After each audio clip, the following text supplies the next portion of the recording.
Hello mga idol, please like, share and subscribe for more novel stories to uploads. Muling pagkabuhay, JC Entertainment. Maraming salamat sa lahat mga idol na sumusubaybay sa ating channel.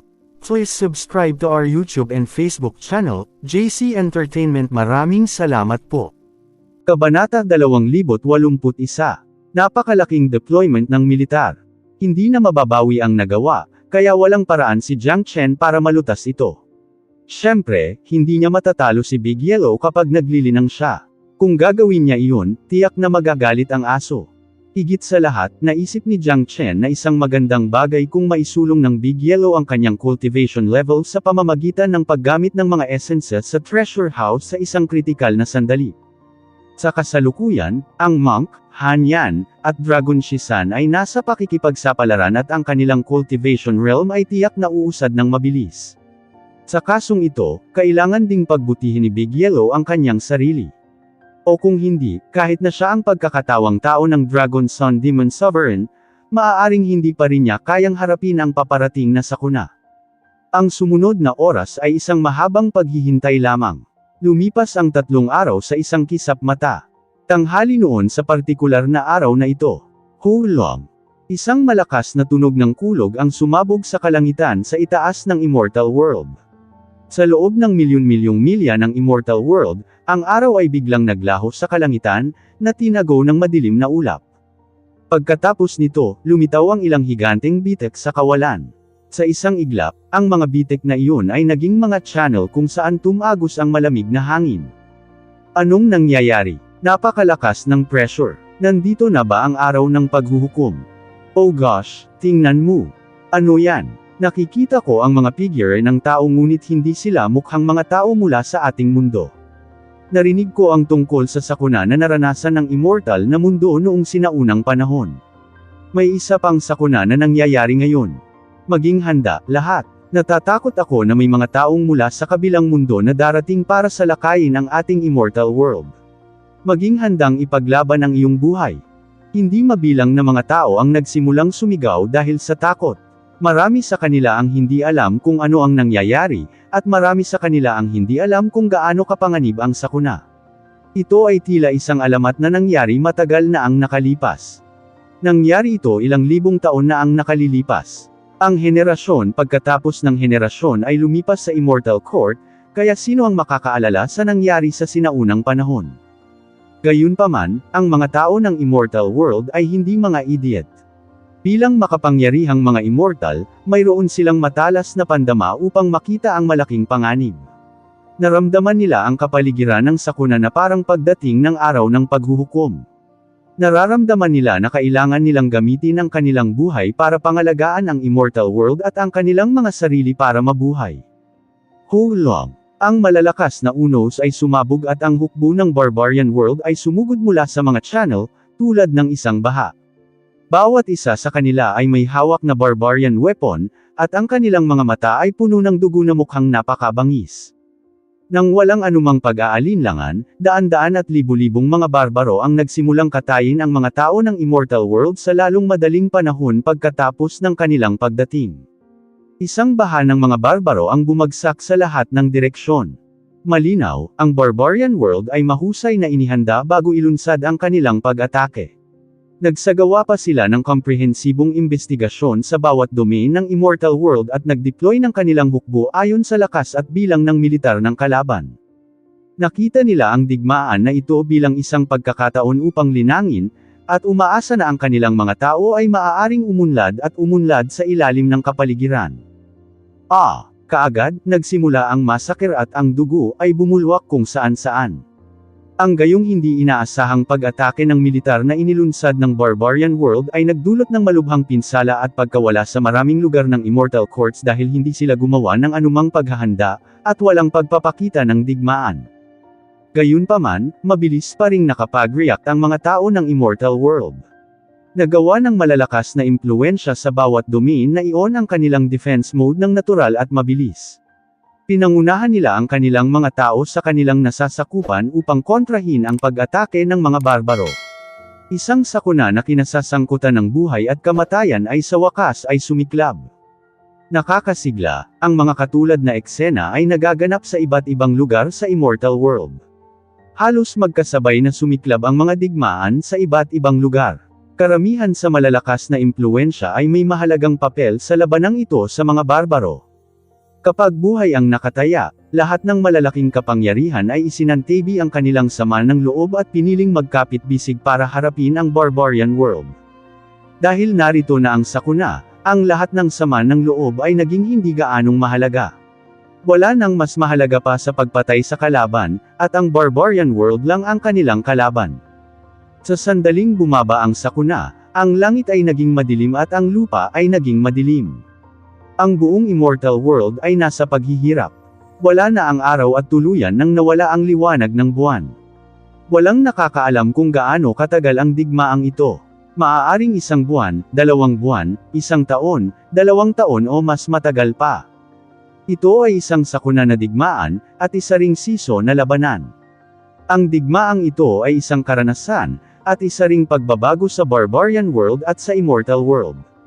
Maaaring tumagal ng mahabang panahon upang matukoy ang mananalo sa digmaang ito dahil ang mga dalubhasa sa magkabilang panig ay hindi nais na wakasan ang digmaan sa lalong madaling panahon bilang nais nilang ang kanilang mga tao ay lumago sa pamamagitan ng digmaan. Ang 9 major immortal domains at ang hindi mabilang na iba pang domain ay mahigpit na nakikipaglaban sa barbarian race. Kasabay nito, ang mga barbarians, na nakagawa ng ganap na paghahanda para sa digmaang ito, ay nagpadala ng kanilang hukbo ng hiwalay ayon sa kanilang diskarte sa militar. Sa laki, ang Immortal World ay mas malaki kumpara sa Barbarian World. Ang pagkakaiba ay hindi maliit, at kahit na ang laki ng 100 Barbarian World ay hindi kasing laki ng Immortal World. Gayunpaman, ang rate ng pagpaparami ng mga barbaro ay mataas, na nag-aambag sa mataas na populasyon ng mga barbaro. Kahit na ang kanilang populasyon ay hindi kasing taas ng sa Immortal World, ang kanilang lakas sa pakikipaglaban ay talagang malakas. Kapag nagsama-sama silang lahat, tiyak na isang sakuna ito sa Immortal World. Great Chen Empire, Celestial Flower Valley, Exquisite Paradise, Ethereal Immortal Domain. Ang lahat ng kapangyarihan, maliit man o malakas, ay humaharap sa lahing barbarian at nagkakaroon ng matinding labanan. Narito na ang sakuna. Nakikinig ang lahat, dapat nating alisin ang mga barbaro sa lahat ng paraan. Patayin natin sila, para sa ating dignidad.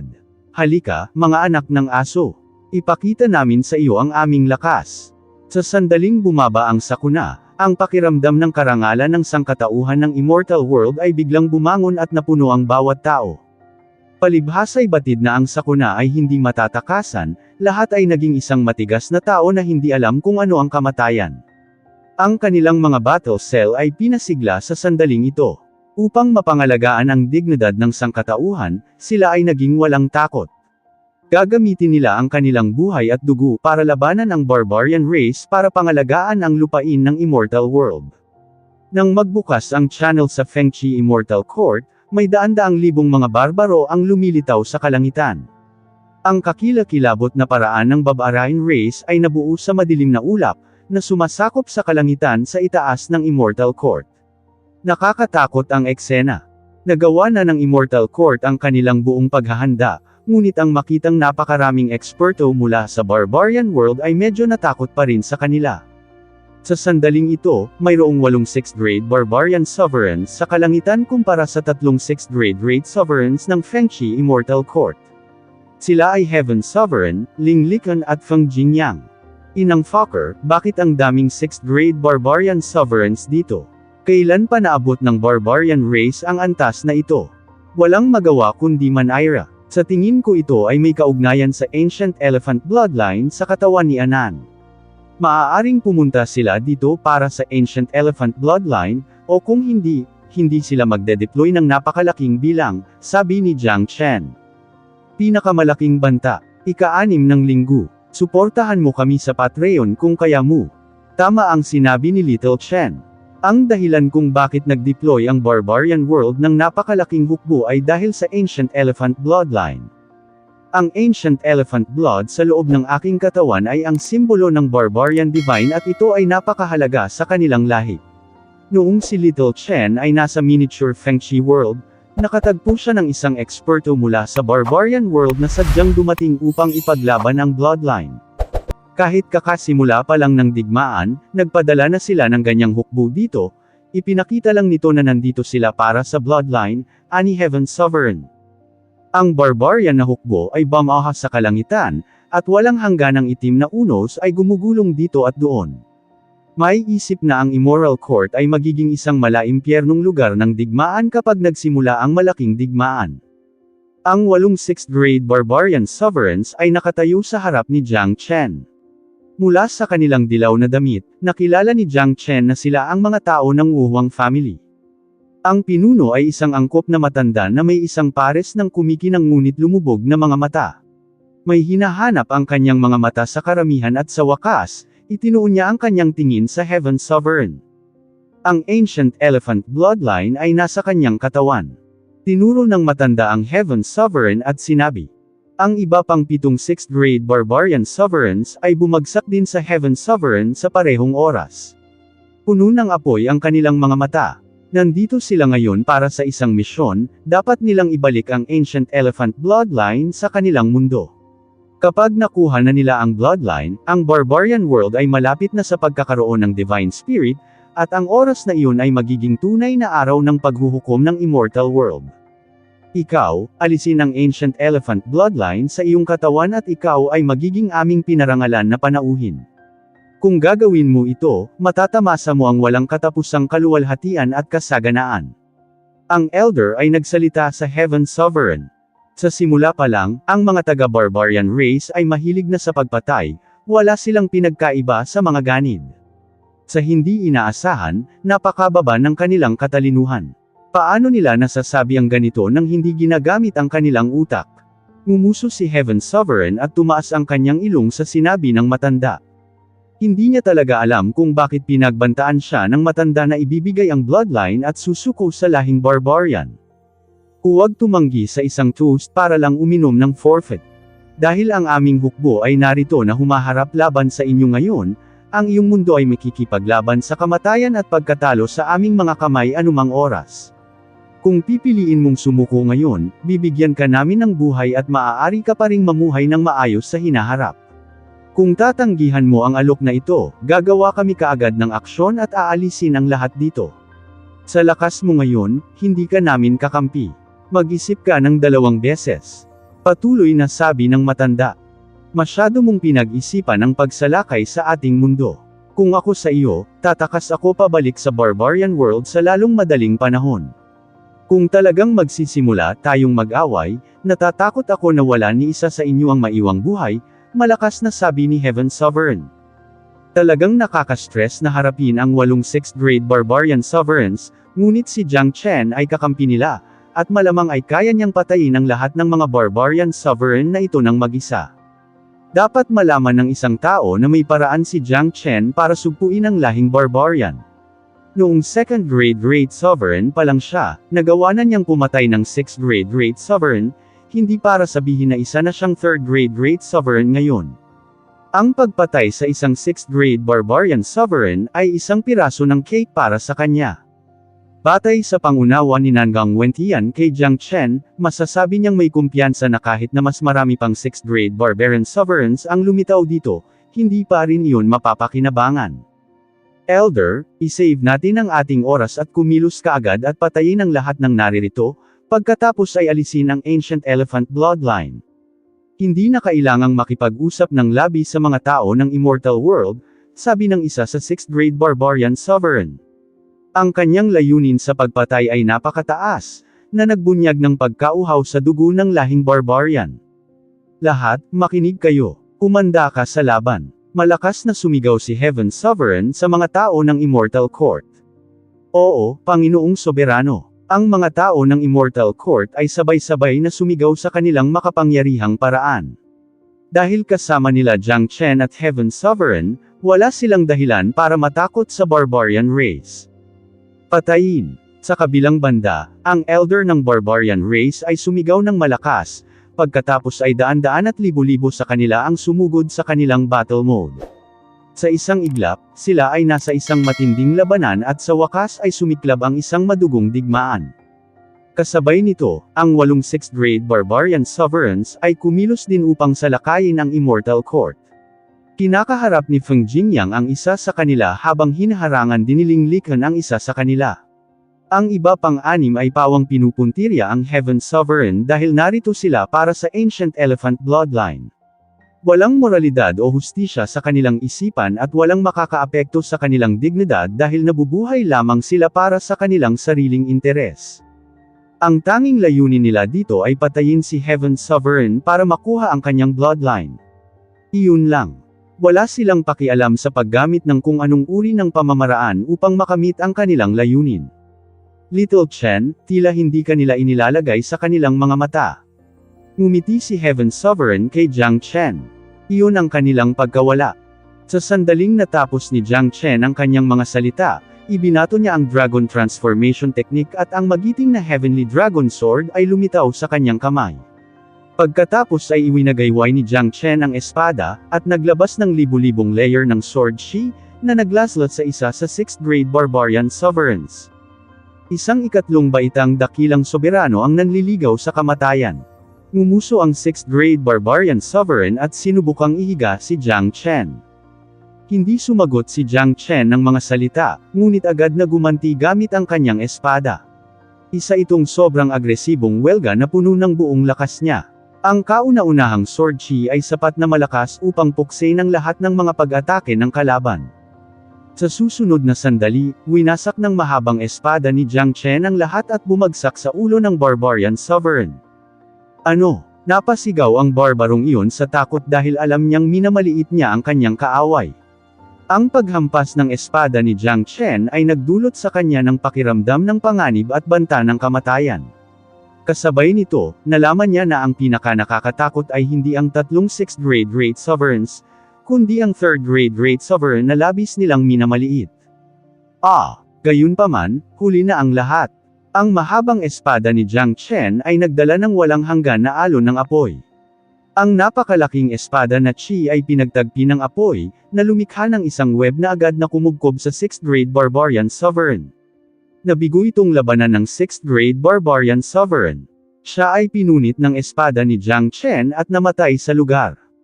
Hindi na kailangang sabihin, hindi nakalimutan ni Jiang Chen na ay absorb ang lahat ng banal na chi na inilabas ng pagkamatay ng 6th grade Barbarian Sovereign.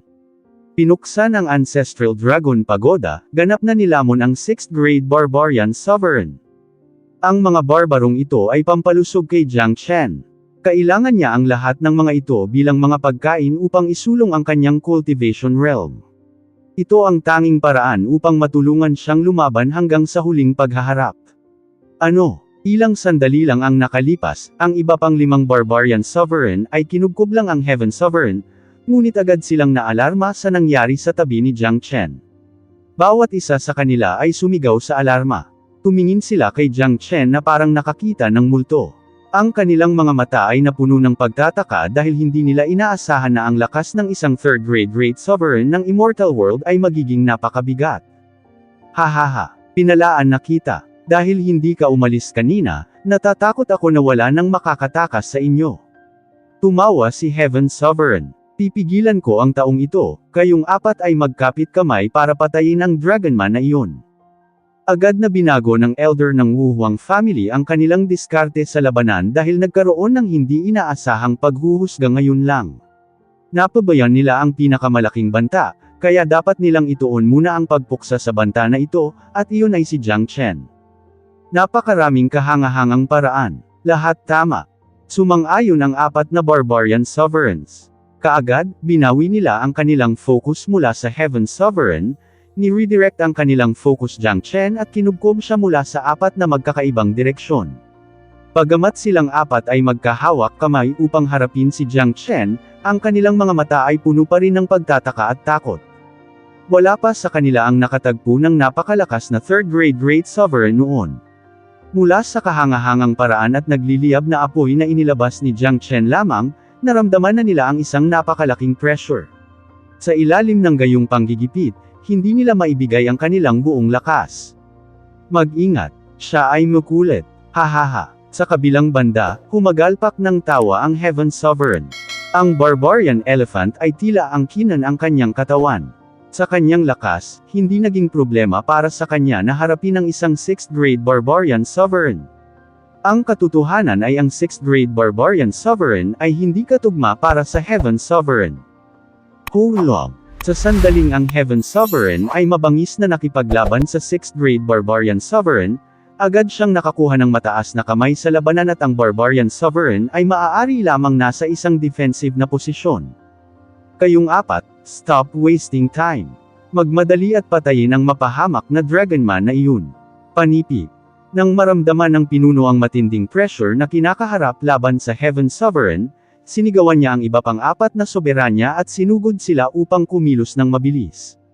Patayin natin siya ngayon. Isang Barbarian Sovereign, na may hawak na isang makapangyarihang Barbarian na sandata, ay naglabas ng kanyang sukdulang kahangahangang aura at sinugod si Jiang Chen kasama ang iba pang Barbarian Sovereigns. Dapat nilang kunin ang kanilang oras at patayin si Jiang Chen sa lalong madaling panahon. Humph! Ngumuso si Jiang Chen. Pagkatapos ay humakbang siya upang palayasin ang Great Void Technique at nawala sa isang iglap. Sa susunod na sandali, nagpakita siya sa harap ng isa sa 6th grade Barbarian Sovereign. Ang kanyang Heavenly Dragon Sword ay may dalang walang hangganang mga alon ng apoy, na malapit na sa ulo ng 6th grade Barbarian Sovereign. Gamit ang Great Void Technique, imposible para sa apat na Barbarian Sovereigns na maghari kay Jiang Chen. Habang depende sa Great Void Technique, si Jiang Chen ay may kakayahang pagtagumpayan at patayin silang apat. Ang 6th grade Barbarian Sovereign ay sumigaw ng nakakapangdugo nang siya ay nahati sa kalahati ng walang anumang lakas para maka-counterattack. Walang makakaintindi kung gaano katikot si Jiang Chen nang hindi siya nilalabanan. Lalo na sa Barbarian Race, kung hindi sila nakalaban ni Jiang Chen ng harapan, hindi nila malalaman kung gaano kalakas ang mga hadlang na mayroon siya sa Barbarian Race. Ang Ancestral Dragon Pagoda ay napunit sa isang biyak at nilamon ang 6th grade Barbarian Sovereign. Si Jiang Chen ay sumisipsip ng enerhiya na agad na naging isang napakalaking Chi Essence, at pagkatapos nito, mas marami pa siyang marka ng dragon sa kanyang katawan. Mula sa pagtatansya ni Jiang Chen, siya ay asenso sa ika-4 na baitang dakilang soberano kung siya ay makakamit at mapino ang Chi Essensya ng lahat ng 6th grade Great Sovereigns ngayon. Ang Ancestral Dragon Pagoda ay maaari ding paikliin ang ika-68 palapag nito. Malakas ang pakiramdam ni Jiang Chen na magiging mas mahirap at mas mahirap para sa Ancestral Dragon Pagoda na paikliin ang mga bagong palapag sa hinaharap. Lalo na't ang ika-66 na palapag ay katatapos pa lang ay pinalamutian, ang pagkamit ng pagsulong sa susunod na 33 palapag ay magiging kasing hirap ng pag-akyat sa langit dahil nangangailangan ito ng hindi maihahambing na napakalaking dami ng enerhiya. Dahil ang Ancestral Dragon Pagoda ay nangangailangan ng mas maraming enerhiya, ang enerhiya na maibibigay nito kay Jiang Chen ay bababa. Nangangahulugan din ito na mas mahihirapan siyang isulong ang kanyang cultivation realm. Gayunpaman, sa kabutihang palad, maraming mga barbaro ang narito ngayon. Marami ring mga Barbarian Sovereigns. Ang mga barbaro na ito ay maaaring magbigay ng sustansya at enerhiya kay Jiang Chen nang walang tigil. Sa ganitong diwa, walang makakapigil sa kanya sa pagsulong ng kanyang cultivation realm. Sa kasalukuyan, ang tanging kailangan lang gawin ni Jiang Chen ay patayin ang mga barbarong ito at lipulin silang lahat. Sa isang kisap mata, napatay niya ang isang 6th grade Barbarian Sovereign. Ang natitirang 3 Barbarian Sovereign ay nagulat dahil ang kanilang pinagsamang puwersa ay hindi lumikha ng anumang banta kay Jiang Chen, sa halip ay nawalan sila ng isa pang Barbarian Sovereign. Ito ay naging tunay na takot sa mga Barbarian Sovereigns. Ito ang unang labanan ng kanilang digmaan laban sa Immortal World. Noong una silang dumating, sila ay mataas ang loob at tiwala, at dumating na may napakaraming kahangahangang paraan. Sa simula, pinlano nilang makamit ang mahusay na tagumpay sa pagpuksa sa lahat sa Immortal World. Gayunpaman, nakatagpo sila ng isang baliw ng hindi inaasahan, at wala ni isa sa kanila ang nakatugma sa kanya. Parang extinction ang naghihintay sa Barbarian World, sa halip na Immortal Court. Ihulog ang patay. Malakas na sigaw ni Jiang Chen. Habang natulala ang tatlong barbarian sovereign, napatay ng kanyang heavenly dragon sword ang isa sa kanila. Ang buong proseso ay napakabilis at matalas nang walang anumang pag-aatubili. Nanay Fokker, anong klaseng halimaw siya? Terena, magulo na ang plano natin. Retreat na tayo. Ang dalawa pang 6th grade barbarian sovereigns na sinubukang kabkuban si Jiang Chen kanina ay nabigla. Walang pag-aalinlangan, agad silang tumakbo palayo. Kapag nandito ka na, huwag mo nang isipin na tumakas. Paano sila mabibigyan ni Jiang Chen ng pagkakataong tumakas? Masyadong malakas ang mga barbarian sovereign na ito. Kung tumakas sila, magdudulot sila ng malaking pagkalugi sa ibang mga lugar sa Immortal World.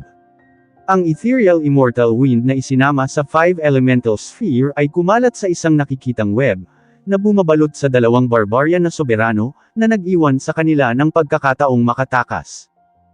Shu. Ang Heavenly Dragon Sword ay nagpadala ng isang magandang alulong, at ang kakilakilabot na sapot ng espada ay pinagtagpi, na naghiwalay sa isa sa mga barbarian sovereigns. Ang natitirang barbarian sovereign ay ganap na nataranta, hindi ng ahas na sumuko. Sa halip, naimulat lamang niya ang kanyang mga mata ng maluwang, nakita ang laban ng espada ni Jiang Chen na bumagsak sa kanyang ulo. Kasunod ng huling sumisigaw na nakakapagpadugo, isa pang 6th grade barbarian sovereign ang namatay sa ilalim ng espada ni Jiang Chen.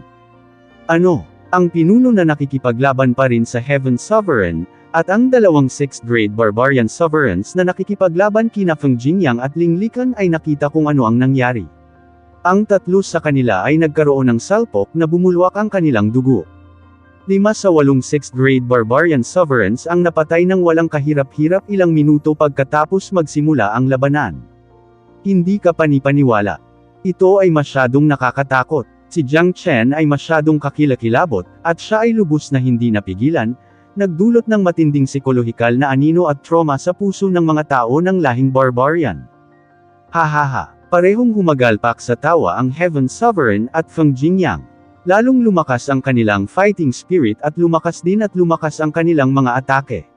Sa panig ng barbarian race, lumiliit na ngayon ang kanilang unang napakalaki na kahangahangang paraan. Magaling, si Jiang Chen ay masyadong mabigat. Ang pagpatay sa 6th grade barbarian sovereigns ay kasing dali ng paghiwa ng mga gulay para sa kanya. Ang pakikipaglaban sa tabi niya ay talagang kapanapanabik. Patayin natin sila. Ang mga barbaro ay nag-crack up. Gamitin natin ang ating buong pagsisikap na patayin silang lahat at walang iwang buhay sa kanila.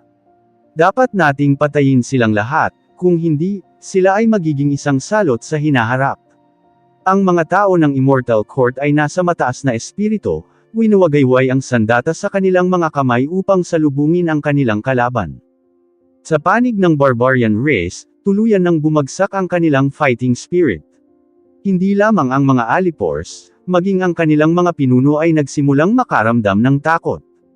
Mag-withdraw na tayo. Ang pinunong lumalaban sa Heaven Sovereign ay sumangot ng malakas. Mabilis silang dumating noong una, ngunit ngayon ay mas mabilis pa silang umatras. Ginulo ni Jiang Chen ang kanilang plano.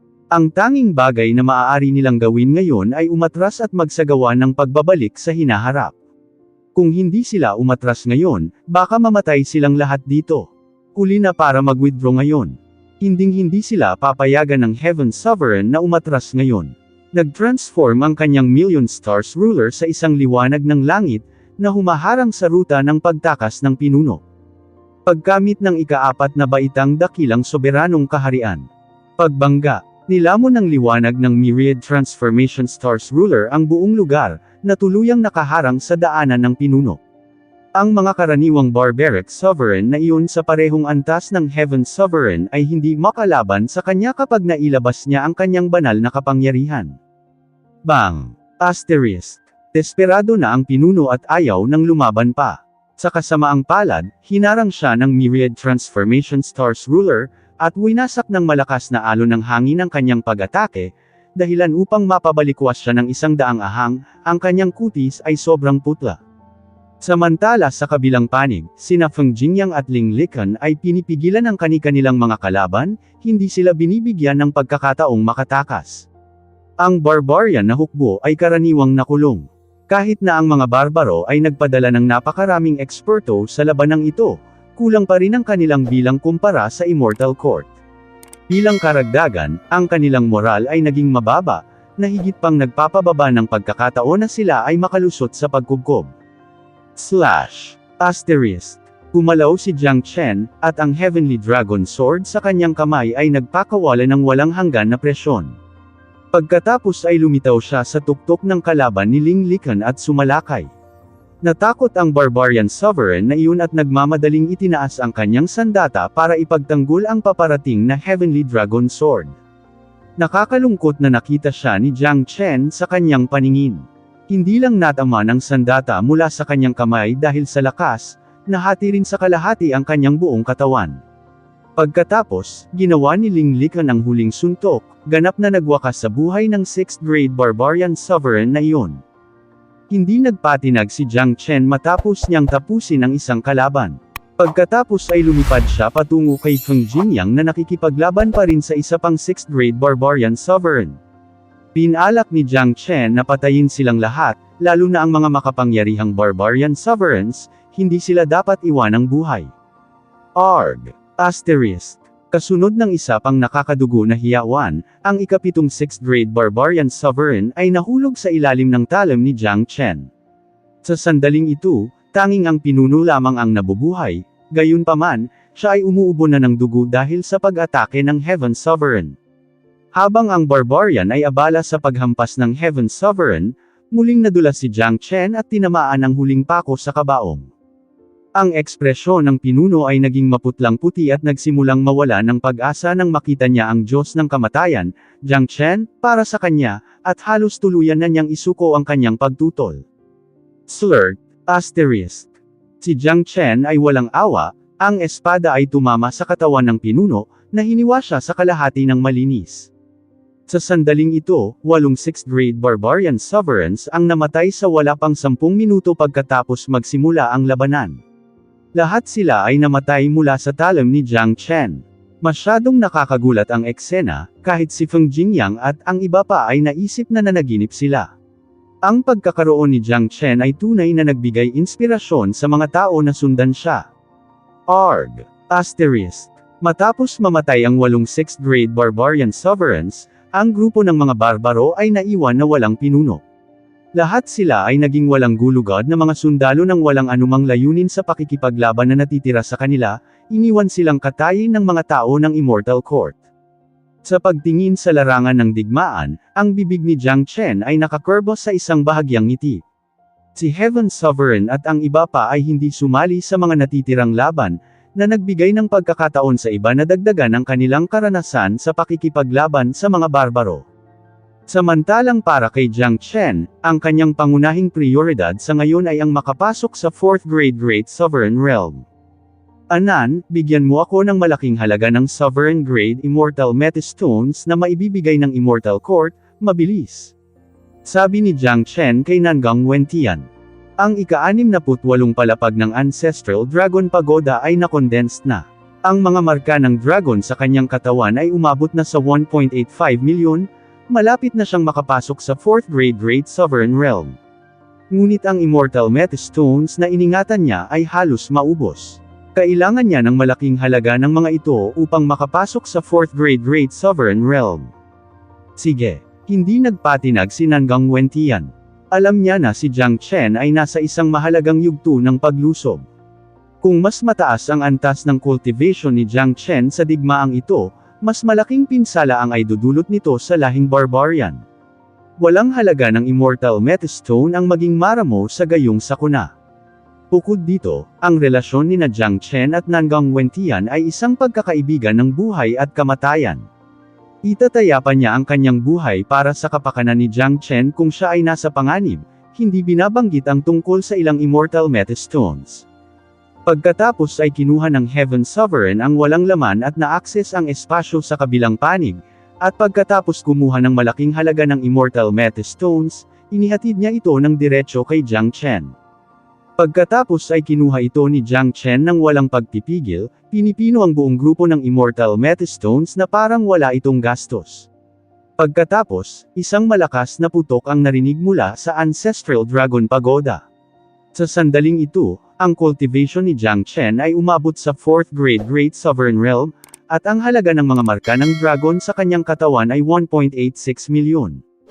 Matapos maabot ang 4th grade Great Sovereign Realm, ang lakas ng pakikipaglaban ni Jiang Chen ay umabot sa bagong taas.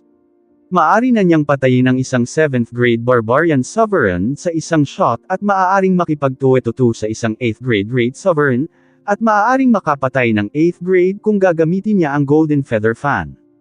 Sa madaling salita, imposible para sa Barbarian race na magdulot ng pangunahing pinsala sa Immortal World sa pagkakaroon ni Jiang Chen. Napakagaling. Little Chen, naabot mo na ang 4th grade Great Sovereign Realm at ang iyong lakas ay naging mas nakakatakot. Kawawa naman talaga ang sinumang barbarian na makabangga sa iyo. Natatawang sabi ni Heaven Sovereign. Ang mukha ni Feng Jingyang at Ling Lican ay namumulaklak din sa isang ngiti. Ang mas mabilis na paglaki ni Jiang Chen, mas masaya sila. Kailangan nila ng mga taong tulad ni Jiang Chen sa digmaang ito laban sa mga barbaro. Anan, i-lock mo ang buong lugar. Huwag hayaang umalis ang isang barbarian. Susuriin ko ang iba pang mga larangan ng digmaan. Sabi ni Jiang Chen. Ngayon na ang digmaan ay dumating sa kanila, ang bilang ng mga eksperto na ipinadala ng mga barbaro ay dapat na marami. Lalo na sa mga Immortal Court, ang Fengchi Immortal Court ay may 8 6th grade Barbarian Sovereigns na umatake sa kanila. Kahit na ang isa sa mga dahilan ay ang Heaven Sovereign ay nagtataglay ng Ancient Elephant Bloodline, walang garantiya na ang ibang Immortal Court ay magiging mas madali kaysa sa kanila. Inatasan siya ni Sovereign Taisho na protektahan ang Immortal World. Natural, kailangang balikitin ni Jiang Chen ang responsibilidad. Ngayon na siya ay naging isang 4th grade Great Sovereign at ang sitwasyon sa kamay ay karaniwang nasa ilalim ng kontrol.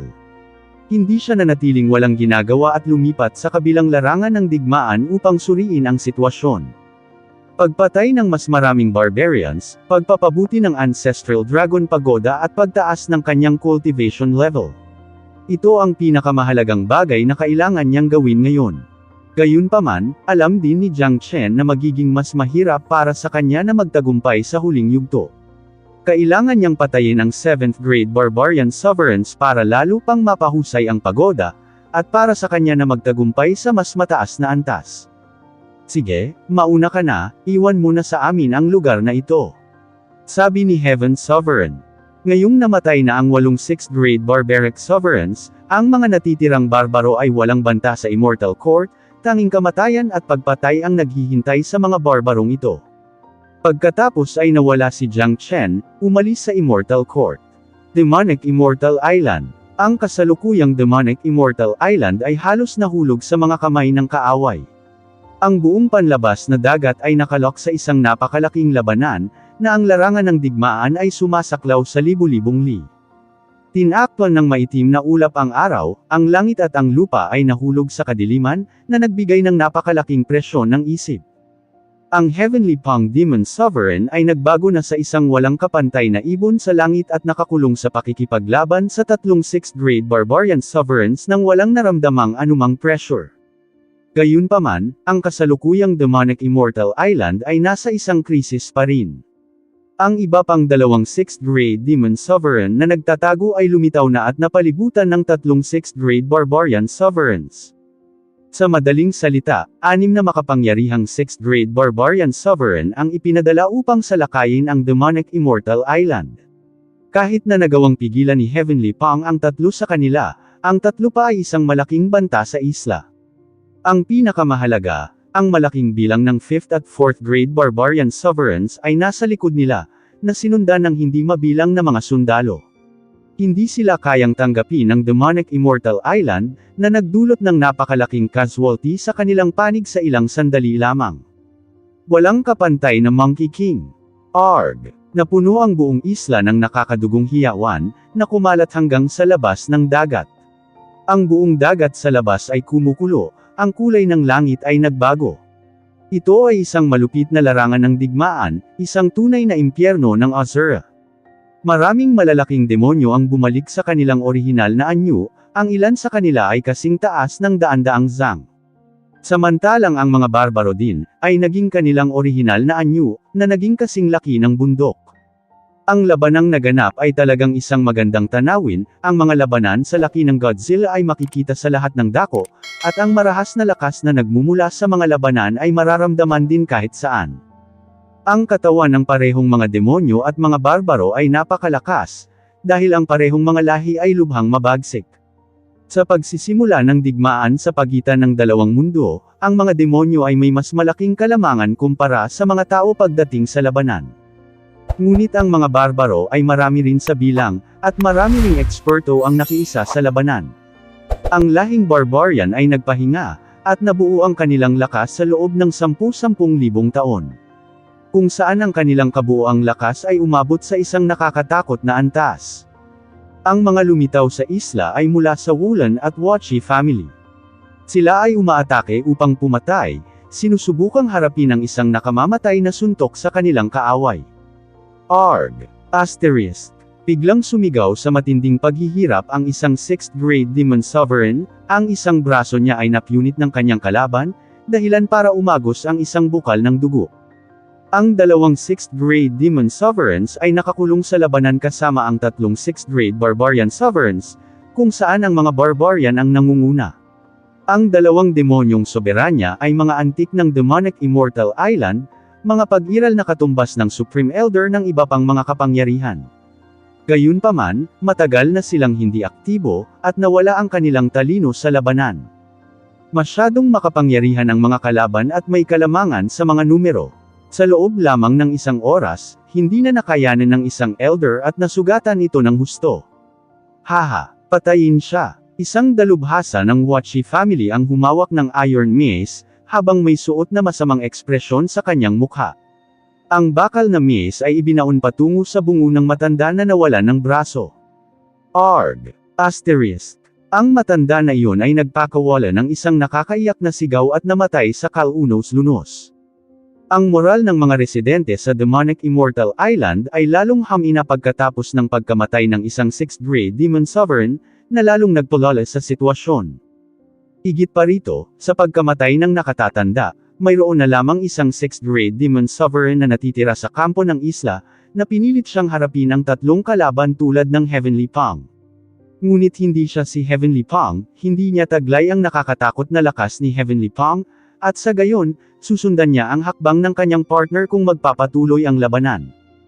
Kitang-kita ni Heavenly Pang ang nangyayari, nakita niya ang napipintong panganib na kinakaharap ng matanda at gusto siyang tulungan, ngunit pinipigilan siya ng tatlong malalakas na kalaban, hindi siya binibigyan ng pagkakataong tulungan ang kanyang kasama. Fuck! Nagmura si Heavenly Pang. Siya ay naging isang Escarlata gintong ibon sa langit.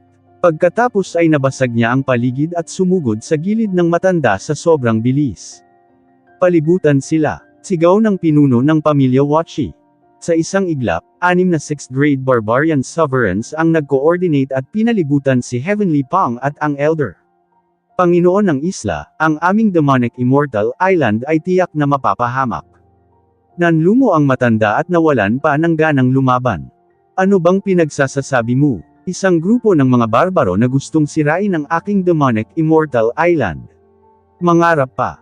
Ang Heavenly Pang ay nasa kanyang tuktok, kahit na nahaharap sa ganoong mapanganib na sitwasyon, ang kanyang ekspresyon ay walang kahit katiting na takot.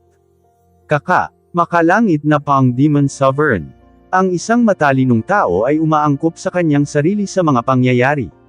Ang iyong immortal world ay isang nawalang dahilan, masisiguro ko ang kaligtasan ng iyong mga tao hanggat ang iyong Demonic Immortal Island ay sumuko sa aming mga barbaro.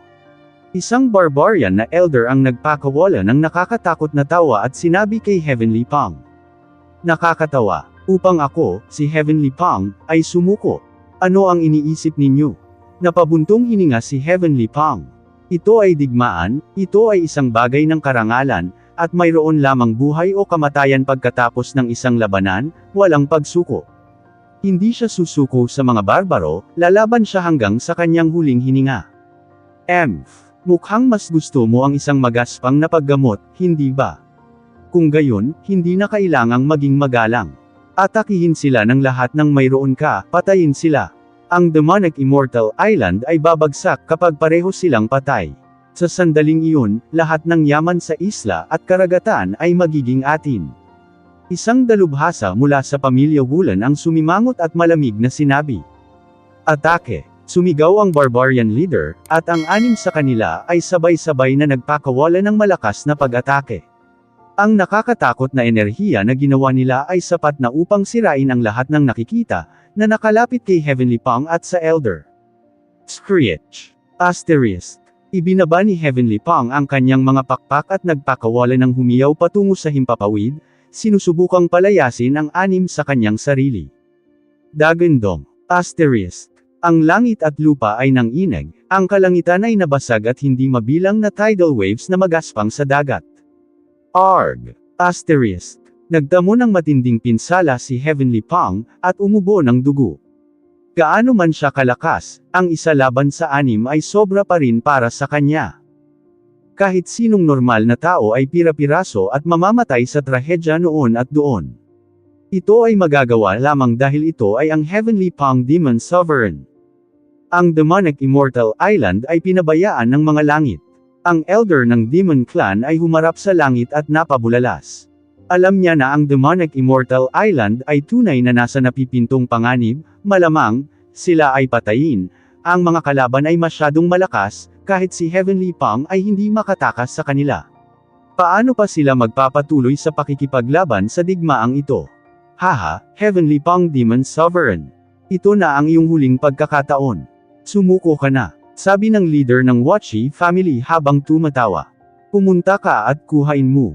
Kakalagkarin ko ang 1 o 2 sa inyo pababa sa impyerno kasama ko. Determinado si Heavenly Pang. Sa mga huling sandali ng isang sitwasyon sa buhay at kamatayan, ang kanyang dugo ay pumped up at handa na ilabas ang lahat ng mayroon siya. Ganyan ang kaso. Tulungan natin siya sa kanyang layunin. Determinado din ang barbarian na pinunong iyon, naghahanda na salakayin si Heavenly Pang. Sa isla, nakakulong din si Xiao Wangqing at ang Saintess sa isang madugong labanan. Si Xiao Wangqing ay naging dakilang soberano ng 3 baitang. Siya ay magiging kasing lakas ni Yang Junlong kung hindi dahil sa pag-aaksaya niya ng kanyang buhay sa loob ng 300 taon, dahil siya ay kasing talino ni Yang Junlong. Matapos sumali sa Demonic Immortal Island, naging determinado si Xiao Wangqing at naging mas mabuti ang kanyang kalooban. At sa napakalaking mapagkukunan ng isla, naabot niya ang 3rd grade Great Sovereign Realm sa maikling panahon. Gayunpaman, ang isang 3rd grade Great Sovereign ay hindi makapag-ambag ng malaki sa digmaang ito, halos hindi niya maprotektahan ang kanyang sarili. Nakita ng kasalukuyang Xiao Wangqing at Saintess ang panganib na kinaroroonan ni Heavenly Pang. Galit na galit sila, ngunit wala silang magawa para tulungan siya, maaari lamang nilang ipagdasal na magkaroon ng milagro. Dagandong. Asterisk. Nang sasalakayin na ng mga barbarian sovereign si Heavenly Pang, at ang mga tao ng Demonic Immortal Island ay nasa kawalan ng pag-asa, ang libingan ng Demonic Immortal Island ay biglang nagpakawala ng isang malakas na dagandong. Ang buong larangan ng digmaan ay nagulat sa napakalaking boses, hindi mabilang na mga tingin ang tumama sa pinanggalingan, kabilang ang mga barbarian sovereigns. Nakita ng lahat ang isang batang may dilaw na damit na lumabas sa libingan. Ang gwapo ng mukha ng binata, ang kulay ng buhok na pinaghalong itim at puti ay grabing nakakaakit, ang kamay niya ay may hawak na patpat na bakal, nakakasindak, natatakpan ng nakakasilaw na gininto ang kinang ang buong figura. Nakakasilaw na kaya ng iba, di tumingin ng diretsyo sa direksyon niya. Pew. Asterisk. 2 sinag ng iskarlote gintong liwanag na kasing init ng araw, na bumaril mula sa kanyang mga mata. Ang golden eyes fiery pupils ay naputol, hindi mabilang na mga barbaro ang namatay sa isang tingin lamang, na naging dahilan upang marami sa kanila ang naglabasan ng dugo-dugo, sumisigaw, nakakagambala sa kampo ng mga barbaro. Ang walang katulad na Monkey King ay lumitaw. Sa pagkakaroon ng nagniningas na mata na gininto ang titig na nakakakita sa lahat ng bagay sa mundo at sa mga bakal na tungkod na maaaring makabasag sa kalangitan, ang walang katulad na Monkey King ay isinilang kasama ang kanyang 6th grade Demon Sovereign Cultivation Realm. Tingnan mo, ipinanganak ang hinirang. Sa wakas may solusyon na tayo. Ang pinili ay umabant na sa 6th grade Demon Sovereign Realm. Sa kanyang kasalukuyang lakas, Tiyak na iligtas niya ang ating demonic immortal island mula sa krisis na ito. Iniligtas ng langit ang ating demonic immortal island. Nang makita ang pagdating ni Dragon Shisan, ang mga tao ng demonic immortal island na kanina pa ay nawala ng pag-asa ay nagpakita ng matinding pananabik sa kanilang mga mukha. Pamilyar na pamilyar sila kay Dragon Shisan. Siya ay tunay na isang walang kapantay na baliw at isang walang katulad na demonyo. Ngayon, muli siyang nagpakita na may pinakamataas na postura, at ang kanyang bakal na tungkod ay madaling paikutan ang langit at lupa. Ang Heavenly Pong Demon Sovereign at ang mga mata ng matatanda sa wakas ay nagbigay ng kinang at nagsimula silang makaramdam ng pag-asa. Naunawaan nila kung gaano katakot ang Dragon Shisan. Kung ang kasalukuyang cultivation realm ng Dragon Shisan ay nasa 4th o 5th grade rate sovereign lamang, maaaring mag-alala pa rin sila. Gayunpaman, sa ngayon ay magagawa ng Dragon Shisan na walisin ang lahat. Dong. Isang malaking hakbang ang ginawa ni Dragon Shisan, agad na lumitaw sa isang lugar na hindi masyadong malayo sa 6 na 6th grade barbarian sovereigns. Patayin siya. Kumunot ang noo ng leader ng Wachi family at sinabing, sa sandaling ito, isang 6th grade barbarian sovereign ang dumudurog kaagad kay Dragon Shisan habang may hawak na itim na battle spear sa kanyang kamay. Itinaas ni Dragon Shisan ang kanyang mga mata. Ang isang simpleng titig ng kanyang nagniningas na mga mata ay sapat na upang makita ang lahat. Ikinasindak nito ang 6th grade barbarian sovereign na ngayon ay absent-minded. Itinaas ni Dragon Shisan ang tungkod ng bakal ng mataas, tinamaan ang 6th grade barbarian sovereign nang hindi nag-aksaya ng kanyang oras. Ang welga na ito ay direktang napunit ang lahat. Ang kakilakilabot na ningning na ibinubuga mula sa mga tauhan ng bakal ay naging isang malaking web na may kakilakilabot na kapangyarihang mapanirang, na pinababa ang 6th grade barbarian sovereign. Ang 6th grade barbarian sovereign ay napuno ng napakataas na hangarin sa pagpatay. 1 minuto lang ang nakalipas, ngunit ngayon ay biglang nagbago ang kulay ng kanyang mukha. Pakiramdam niya ay tuluyan na siyang nakadina ng isang napakalaking kapangyarihan. Sa ilalim ng gayong mga hadlang, nawalan siya ng lahat ng lakas upang kumilos sa kabila ng pagiging isang makapangyarihang 6th grade barbarian sovereign. Pang! Malakas na hinampas siya ng mga bakal na tungkod, at ang tanging nagawa niya ay ang mapasigaw sa sakit. Sa ilalim ng sigla ni Dragon Shisan, nadurog siya sa tinadtad na karne at namatay sa isang trahedya na kamatayan. Paano ito posible? Ang iba pang 5 6th grade barbarian sovereigns ay nasa state of shock. Parang nabuhusan ng dugo ang mga mata nila. Para sa kanila, ang makita si Dragon Shisan ngayon ay parang nakakita ng demonyo. Bagamat alam nilang may pagkakaiba sa pagitan nila ni Dragon Shisan, hindi inaasahang malaki ang pagkakaiba. Ang makapangyarihang elder ng pamilya Wulan ay madaling madaig at direktang pinatay ng kalaban. Kung hindi nila ito nakita ng sarili nilang mga mata, hindi sila maniniwala sa nangyari kanina. Pinaba ng Dragon Shisan ang kanilang pananaw. Haha, mabuhay ka sa aking demonic immortal island. Tumawa ng malakas ang Heavenly Pong Demon Sovereign. Biglang nagliwanag ang mood niya. Nagsimula na siyang makaramdam ng pasasalamat na pinili ng Saint Ace ang nilalang na ito. Dahil sa pagkakaroon ng Dragon Shisan, ang demonic immortal island ay nakatakas sa sakuna at nalipol. Ang bawat isa sa kanila ay kailangang mamatay. Ang sulok ng bibig ni Dragon Shisan ay umaapaw sa malamig na ngiti. Hawak niya ang tungkod na bakal at nakatutok ang tingin niya sa isa sa 6th grade barbarian sovereign. Isa pang 6th grade barbarian sovereign ang tinamaan hanggang sa mamatay. Sa pagharap sa welga ni Dragon Shisan, wala siyang lakas na lumaban. Napakalakas ng Dragon Shisan ngayon. Kapag na-target niya ang isang tao, ang taong iyon ay hindi na magkakaroon ng pagkakataong makatakas, hindi para sabihing lumaban. Sa cultivation realm at lakas ni Dragon Shisan, bilang karagdagan sa nakakatakot na pagpilit ng kanyang Battle Saint Ape bloodline patungo sa barbarian race, madali niyang mapatay ang isang 8th grade barbarian sovereign, lalo pa itong 6th grade barbarian sovereigns. Bakit nasa demonic immortal island ang isang napakalaking demonyo? Halos bumulwak ng dugo ang pinuno ng pamilya Wachi. Ang resulta ng labanan ay dapat na walang anumang suspense. Gayunpaman, dahil sa pagsilang ng isang halimaw na Diablo, nabaliktad ang sitwasyon. Paanong hindi siya maasar? Ang susi ay hindi ang galit na naramdaman nila ngayon, sa halip, ito ay ang takot. Ang natitirang 4 na 6th grade barbarian sovereigns ay nasa matinding takot na dulot ng ganap na presyon. Elder, ano ang dapat nating gawin ngayon? Mag-withdraw na tayo. May nagtanong. Mag-withdraw. Walang sino man sa inyo ang makakatakas ngayon. Ang kahangahangang paraan ni Dragon Shisan ay malamig. Ang kanyang maapoy na gininto ang mga mata ay bumubula ng apoy na hindi nagtagal ay naging isang napakalaking sapot ng apoy, na bumabalot sa 4 na 6th grade barbarian sovereigns.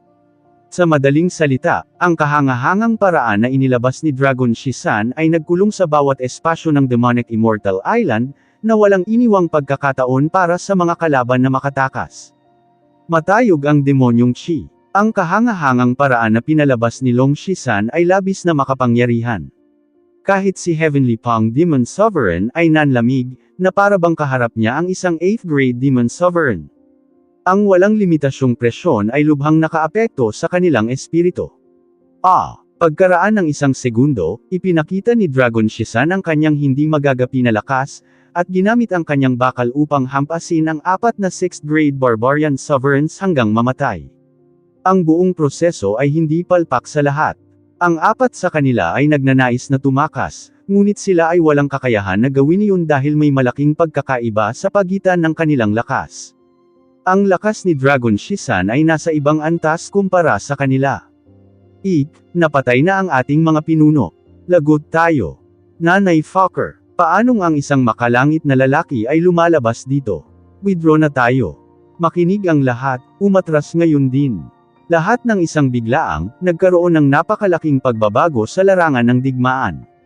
Ang pagkamatay ng 6 na 6th grade barbarian sovereigns ay lumikha ng isang malakas na epekto sa espiritu ng pakikipaglaban ng lahing barbarian. Lahat sila ay nawala ng pagnanais na lumaban, at nagsimulang tumakas sa iba't ibang direksyon. Gayunpaman, tinatakan na ni Dragon Shisan ang bawat espasyo sa Demonic Immortal Island. Sa kanilang lakas, ang pagtakas ay isang imposibleng misyon. Patayin ang lahat ng lahing barbarian na ito at huwag iwang buhay ang sinuman sa kanila. Sigaw ng Heavenly Pong Demon Sovereign.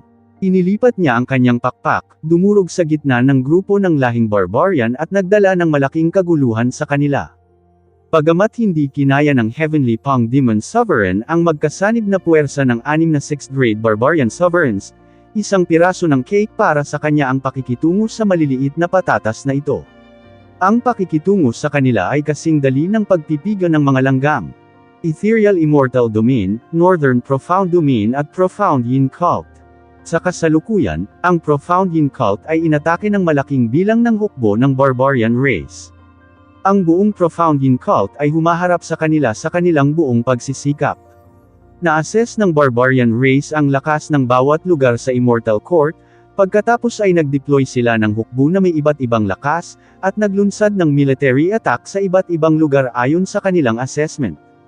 Ang lahing barbarian ay mabangis, ngunit nagawa pa rin ng Profound Yin Cult na labanan sila. Nang dumating ang labanan sa pinakamatinding yugto, biglang napunit ang langit at lumitaw ang isang puting buhok na binata na nakasuot ng itim na damit. Ang binata ay may dalang walang hangganang kapangyarihan ng demonyo. Ito ay tunay na ang pagdating ng isang demonyong hari. Pagdating niya, biglang naging static ang magulong larangan ng digmaan. Ang nakakatakot na aura ng isang 6th grade great sovereign ay nagdulot ng matinding pressure na nagpang-inig sa diwa ng lahat. Tingnan mo, siya ang pinili. Siya ay bumalik mula sa Demon Mountain. Ang nakakatakot na aura, ito ay isang walang katulad na dakilang soberano. Talagang umiiral ang Demon Mountain, at natagpuan ito ng pinili. Napakalakas nito. Sa ilalim ng matinding panggigipit, nararamdaman ko ang matinding panginginig ng aking espiritu. Ang buong Profound Yin Cult ay nanginginig. Ang puting buhok na binata ay hindi estranghero. Siya si Hanya na kagagaling lang sa Demon Mountain. Para sa Profound Yin Cult, ang Devil Mountain ay umiiral lamang sa mga alamat dahil walang nakakita sa aktwal na bundok at nakakaalam ng lokasyon nito. Sa pagpapatuloy ng alamat, tanging ang isang napakahusay na henyo lamang ang maaaring pumunta sa Devil Mountain, at makaranas ng makalangit na pagbabagong anyo. Sa paglipas ng mga panahon, maraming iba't ibang mga henyo at mga natatanging master ang lumabas sa Profoundine Cult, na ginugugol ang kanilang buong buhay upang mahanap ang lokasyon ng Devil Mountain, ngunit wala ni isa sa kanila ang nagtagumpay. Hanggang sa lumitaw si Han Yan, ang alamat ay naging isang posibilidad, pagkatapos ngayon ay naging isang katotohanan. Pagkaalis ni Han Yan, maraming tao mula sa Profoundine Cult ang hindi naniniwala na mahahanap niya ang Devil Mountain dahil wala pang nakagawa nito noon. Gayunpaman, tila nakamit ni Han Yan ang tagumpay.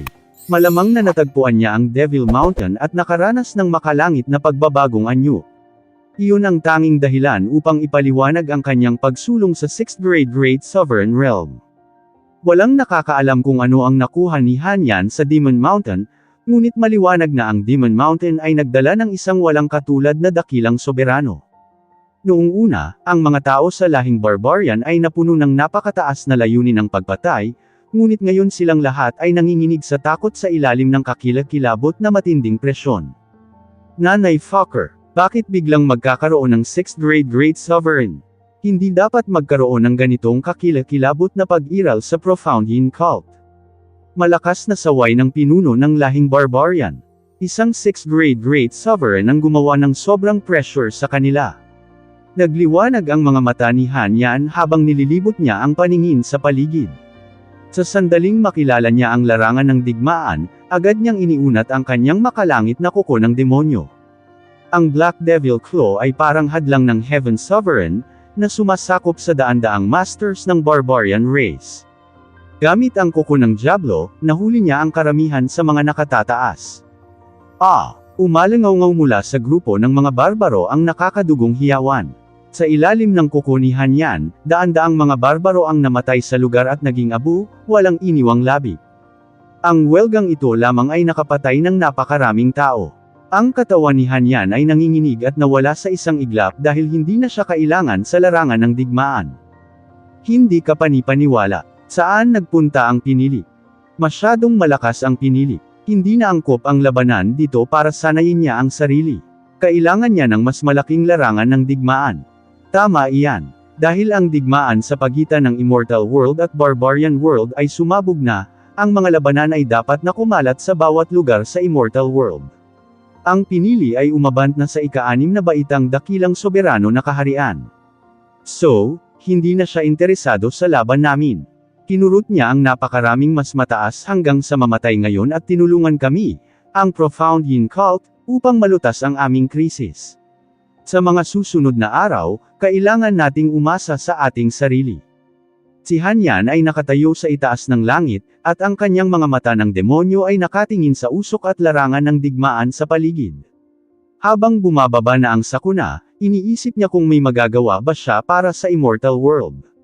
Hindi ko alam kung ano ang kalagayan ni Little Chen at ng iba pa ngayon.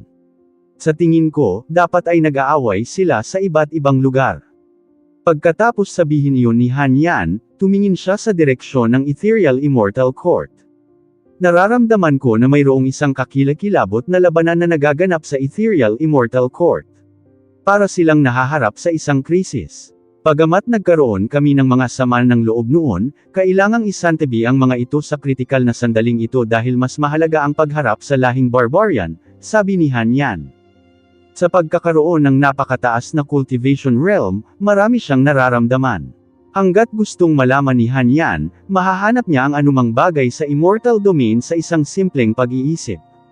Ang mga labanan ay nasa lahat ng dako, gayunpaman, ang pinakaangkop na larangan ng digmaan para sa kanya ngayon ay sa Immortal Court lamang. Sa sandaling ito, ang Ethereal Immortal Court na. Eksaktong tulad ng inaasahan ni Han Yan, ang Immortal Court ay kasalukuyang nahaharap sa isang hindi pa nagagawang krisis. Sa kabila ng malakas na lakas nito, nakikipaglaban pa rin ito sa mas malakas na kalaban. Hindi may kakaila, ang Barbarian World ay naging walang katulad na kakilakilabot pagkatapos ng daan-daang taon ng paggaling at pagpapalakas ng lakas. Ang lakas nilang labanan ay halos mas malakas kaysa sa lakas ng Immortal World. Mayroong 12 pangunahing pamilya sa Barbarian World, at ang mga master sa bawat pamilya ay hindi mabilang. Sa ngayon, mayroong 5 6th grade Barbarian Sovereigns ang umaatake sa Ethereal Immortal Court. Sa kabilang banda, 3 lang ang 6th grade rate sovereigns sa panig ng Immortal Court. Malinaw, ang Immortal Court ay lumilitaw na nasa hindi magandang posisyon. Ang buong Immortal Court ay natabunan ng mga labanan. Ang lahat ng matatanda at disipulo ng Immortal Court ay lumahok sa labanan, at nagkakaroon ng pinakakalunos-lunos na digmaan kasama ang mabangis na lahing barbarian. Ang mga iyak ng mga bago sila namatay, mga tunog ng pagpunit at mga hiyawan na nakakadugo. Ang dugo ay makikita sa lahat ng dako, ang buong larangan ng digmaan ay may bahid ng dugo. Puno ito ng dugo ng tao at barbarian. Isa-isang bumagsak ang mga bangkay mula sa langit. Ang mga dakilang soberano, o maging ang mga immortal venerables, ay may walang limitasyong habang buhay at immortal. Gayunpaman, ang immortalidad ay hindi umiral sa isang digmaang tulad nito. Walang nakakaalam kung kaya mo pang manatiling buhay sa susunod na segundo. Masyadong brutal ang kalaban at karamihan sa kanila ay nakipaglaban sa kabayaran ng kanilang buhay. Wow! Isang 6th grade rate sovereign elder ang natalo sa dulo at bumulwak ang isang subo ng dugo. Maging ang ethereal sovereign lord ay nahihirapan ng husto, at ginagamit ang combat sword sa kanyang kamay upang isagawa ang pinakanakamamatay na pag-atake. Gayunpaman, ang kanyang pagtutol ay hindi nakatulong dahil mayroong 5 6th grade barbarian sovereigns na nakikipaglaban sa kanilang 3. Tulad ng halimaw na nakikipagpunyagi sa bitag. Hahaha. Tumawa ang pinuno ng lahing barbarian, bakas sa mukha niya ang kulay ng paghamak. Dong! Biglang, isang nakakatakot na tunog ang biglang hamampas sa langit. Isang malaking butas ang bumungad sa langit at biglang lumabas dito ang isang binata na may puting buhok. Ito ay ang pagdating ng isang walang katulad na dakilang soberano. Si Han Yan ay may hawak na itim na tungkod sa kanyang kamay. Pagkarating niya, agad niyang tinutukan ang isa sa 6th grade barbarian sovereigns. Kamakaway ang kanyang tungkod, mukha siyang demonyong dragon. Sa isang iglap, nagpakita siya malapit sa 6th grade barbarian sovereign. Sa kanyang pagbabantay, ang 6th grade barbarian ay binasag hanggang sa mamatay ng mga tauhan sa lugar. Matapos bumalik mula sa Devil Mountain, ang lakas ng pakikipaglaban ni Han Yan ay nakamit ang isang hindi maihahambing na nakakatakot na antas. Sa kanyang pinakamataas na tauhan ng Diablo, siya ay halos isang walang talo na pag-iral sa mundo. Maaaring hindi siya napakasama ng Dragon Shisan, ngunit ang pagkawasak na maaari niyang dalhin ay hindi gaanong naiiba sa kung ano ang magagawa ng Dragon Shisan. Kapag nakikipag-ugnayan sa isang 6th grade barbarian sovereign, maaari lang nilang patayin ang kanilang kalaban sa pamamagitan ng strike. Sino ka? Malakas na sumigaw ang pinuno ng lahing barbarian ngunit bumagsak na ang kanyang mukha. Napatingin silang lahat sa lalaking may puting buhok na kara-rating lang. Sa pagdating niya, pinatay ng taong ito ang isa sa kanilang 6th grade barbarian sovereigns. Ito ay hindi isang maliit na pagkawala sa barbarian race. Siya si Han Yan, kaibigan ni Jiang Chen. Ito ay hindi inaasahan na siya ay naging napakalakas. Sigurado akong nagkaroon siya ng kakaibang karanasan, sabi ng isang elder. Halos sinaliksik ng Ethereal Immortal Court ang lahat tungkol kay Jiang Chen noong nakaraan. Alam pa nila ang tungkol sa mga kaibigan sa paligid ni Jiang Chen. Kaya naman hindi nakakagulat na makikilala nila ang pagkakakilanlan ni Han Yan sa isang sulyap. Walang nakakaalam na siya ang magliligtas sa ating Immortal Court. Mukhang kailangan na nating isantabi ang mga sama ng loob natin. Oo, ito ay isang kritikal na sandali ng pagharap sa barbarian race. Paano pa natin pag-uusapan ang sama ng loob kung nandito na ang sakuna? Pinaliwala ni Han Yan ang mga nakaraang sama ng loob namin at pumunta siya rito para tulungan kami. Sa tingin ko may utang na loob sa kanya ang ating Immortal Court. Kasama ang Ethereal Sovereign Lord, ang dalawang 6th grade rate sovereigns ay may parehong iniisip tungkol sa bagay na ito. Ang pagdating ni Han Yan ay nagtapos ng lahat ng sama ng loob. Hayaan mo akong patayin siya. Agad na kumilos ang pinuno ng pamilya Wufeng, sumugod kay Han Yan. Hindi siya naniniwala na itong 6th grade rate sovereign ay walang kapantay. Siya ang pinakamakapangyarihan sa kanila, kaya siya lang ang makakagawa sa sitwasyong ito. Sa pagtingin sa 6th grade barbarian sovereign na sumusugod sa kanya, ang gilid ng bibig ni Han Yan ay nagpakita ng malamig na ngiti, ngunit ang kanyang ekspresyon sa mukha ay nanatiling kalmado. Ginamit niya ang kanyang mga tauhan para ituro ang kawalan sa kanyang harapan. Kaagad, ang kawalan ay nagyelo, tila nalok ng malaimpyernong espiritual na selyo na napuno ng walang hanggan na kapangyarihan ng dyablo. Ang staff ay nagbuga ng liwanag ng demonyo, at tinamaan ng husto ang 6th grade Barbarian Sovereign. Bang! Ang kakilakilabot na 6th grade Barbarian Sovereign ay hindi pa nakaranas ng pag-ataking tulad nito dati. Malubhang napinsala ang kanyang dibdib at kalahati na lamang ng kanyang buhay ang natitira. Bago magkaroon ng pagkakataon ng pinuno ng mga barbaro na sumigaw ng alarma, si Hanyan ay lumitaw na sa itaas ng kanyang ulo at binasag ang kanyang ulo gamit ang mga tauhan. Pang! Nadurog ang lahat. May isip na ng isa ang nangyari sa pinuno ng mga barbaro. Hindi maiiwasan na ang kanyang kinahinatnan ay mamatay sa isang trahedya na kamatayan. Patayin natin silang lahat. Nang makita kung paano pinatay ni Hanyan ang dalawang 6th grade Barbarian Sovereign sa napakaikling panahon, ang Ethereal Sovereign Lord na nawala ng fighting spirit ay biglang naging excited.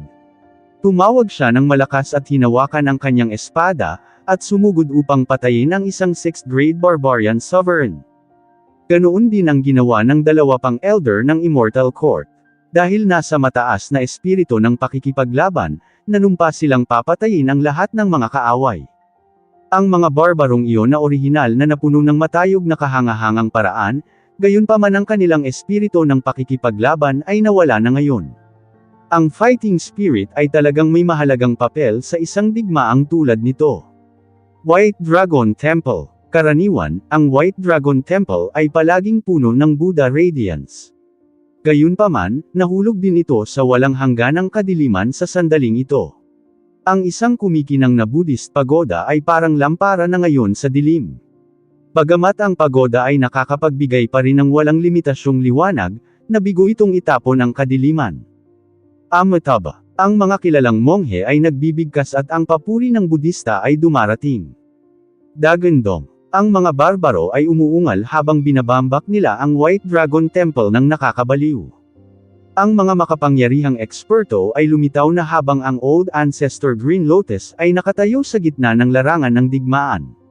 Siya ay isang walang katulad na Buddha na may kaaya-ayang ekspresyon, gayunpaman siya ay sumasalungat sa pag-atake sa kaaway sa kanyang pambihirang mga welga sa sandaling ito.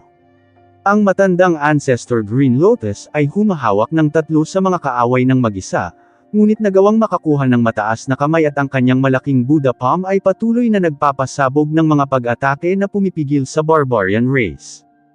Dahil talagang makapangyarihan ang Budismo, mas mataas din ang bilang ng mga nakatataas na Aida-employ ng lahing barbarian upang salakayin ang White Dragon Temple. Ang kanilang bilang ay halos doble sa bilang ng mga kilalang monghe ng White Dragon Temple. Mayroong hindi bababa sa 8 6th grade Barbarian Sovereigns.